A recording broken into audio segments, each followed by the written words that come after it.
আমাদের চোখের সামনে হয়ে চলেছে নানান রকম দুর্নীতি, যে দুর্নীতিগুলো কিন্তু আমরা দেখতেও পাচ্ছি না। আচ্ছা, প্রথমেই বলো তো, এই যে গিবলি বা গিবলির চক্করে কারা কারা গা ভাসিয়েছ? আমি কিন্তু গা ভাসিয়ে ফেলেছি।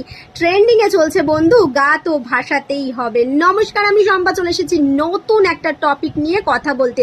আর এই নতুন ট্রেন্ডিং টপিকে কি কি দুর্নীতি হচ্ছে, চলো সেইগুলো একটু খুঁটিয়ে খুঁটিয়ে বের করার চেষ্টা করি। যদি তোমরা এই সমস্ত নতুন ট্রেন্ডিং টপিকে কি কি দুর্নীতি হচ্ছে যদি জানতে চাও, তাহলে কিন্তু আমার সঙ্গে পুরো শেষ পর্যন্ত থাকতে হবে। আশা করছি এই ভিডিওটা তোমরা ভীষণ মজা করবে।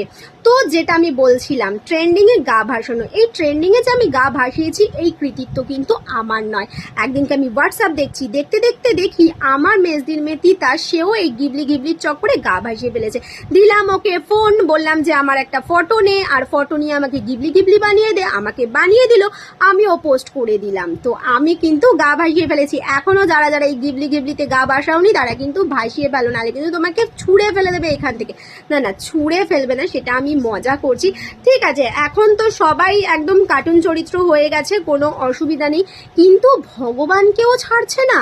আজকে আমি দেখছি কালী ঠাকুরকে গিবলি বানিয়ে দিয়েছে, জগন্নাথ ঠাকুরকে গিবলি বানিয়ে দিয়েছে।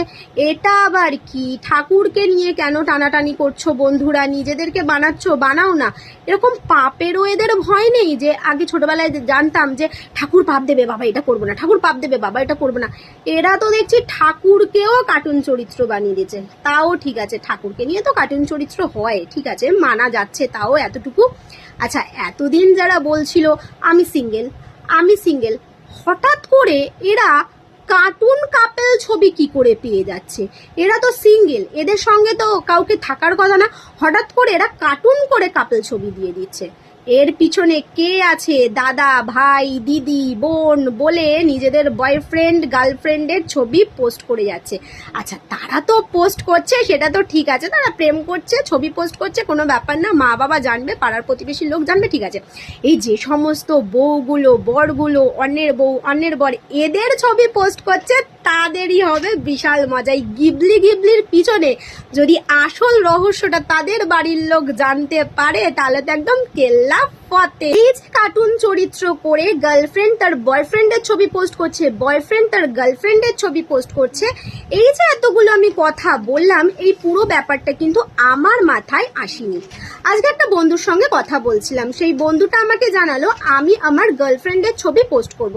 আমি বললাম পোস্ট করবি কি করে যদি তোর বাড়ির লোক জেনে যায়? আমাকে জানালো জানবে কি করে, এটা তো কার্টুন চরিত্র, কার ছবি না ছবি এত কিছু বুঝবে কি করে? তখন আমার মাথায় আসলো, আরে বাবা, এ যদি এরকম করতে পারে, তার মানে এরকম হাজার হাজার মানুষ এরকম করছে। সেই জন্যই তোমাদের সঙ্গে এই পুরো ব্যাপারটাকে আমি শেয়ার করলাম। এই প্ল্যাটফর্মে রয়েছি, একটা ভালো মেসেজ দেওয়ার কর্তব্য আমার, সেই জন্যই তোমাদেরকে সব আমি সাবধান করে দিলাম, একটা ভালো মেসেজ দিয়ে দিলাম। রান রান রান, দাদা, বৌদি, কাকু, কাকিমা, দৌড়াও, খোঁজো এই গিবলির পিছনে কারা কারা আসল রয়েছে, আসল মুখগুলোকে খুঁজে খুঁজে বের করো। যাই হোক, অনেক অনেক তোমাদেরকে কথা বললাম, অনেক কিছু জ্ঞান দিয়ে ফেললাম, তোমাদের চোখটাকে আমি খুলে দিলাম, সেই চোখটাকে কাজে লাগাও। তো যদি আমার ভিডিও ভালো লাগে তাহলে অবশ্যই আমাকে একটু ভালোবাসা দিও। নেক্সট ডে থেকে হয়তো আমি আরো ভালো ভালো ভিডিও তোমাদের জন্য নিয়ে আসতে পারবো। তো সেই জন্য একটু ভালোবাসা প্রয়োজন বন্ধু, ভালোবাসা থাকলে আমারও অনেক অনেক ভিডিও বানাতে ইচ্ছা করবে। সবাই খুব ভালো থেকো, সুস্থ থেকো, টাটা।